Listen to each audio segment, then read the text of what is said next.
Autrefois, traverser les Alpes faisait peur. Univers inconnu, souvent menaçant.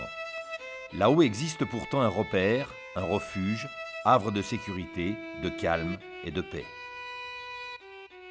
Le passage du Grand Saint-Bernard, c'est 2000 ans d'histoire.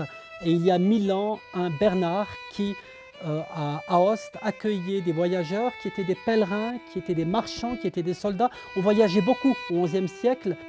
Ce sont les migrants de l'époque qu'il faut accueillir.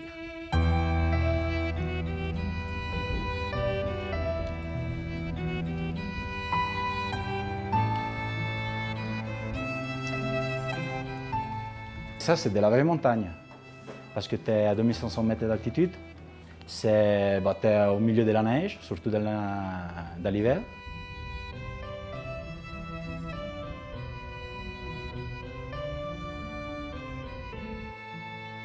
Il fallait traverser cette barrière des Alpes qui est le col du Montjoux, où trônait Jupiter, un col à 2500 mètres, et c'était dur. Sur le chemin, la crainte des brigands, le froid et les dangers de la haute montagne. Les risques sont permanents. Là-haut, les religieux puisent leur force dans la foi. Depuis toujours, ils sont soutenus par de nombreux donateurs et autres bénévoles, seul moyen pour qu'au-delà des épreuves, perdure l'essentiel, l'hospitalité. L'hospice a connu un grand incendie en 1754 qui a fait brûler à peu près tout le bâtiment. On doit reconstruire, colmater les brèches, essayer de survivre. L'hospitalité a failli se terminer. C'est long à reconstruire, on n'a plus les moyens.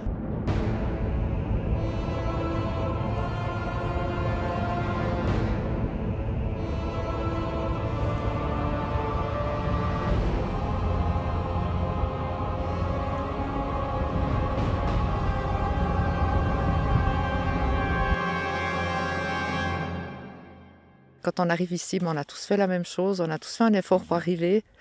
Et c'est beau de se retrouver.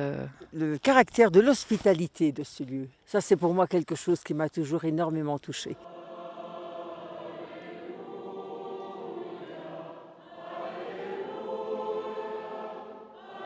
Cette parole m'a complètement, je dirais, m'a touchée vraiment en plein cœur.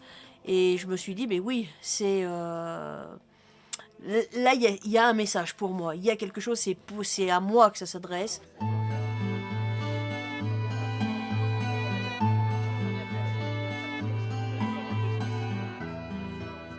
L'hospice du Grand Saint-Bernard, 1000 ans d'histoire.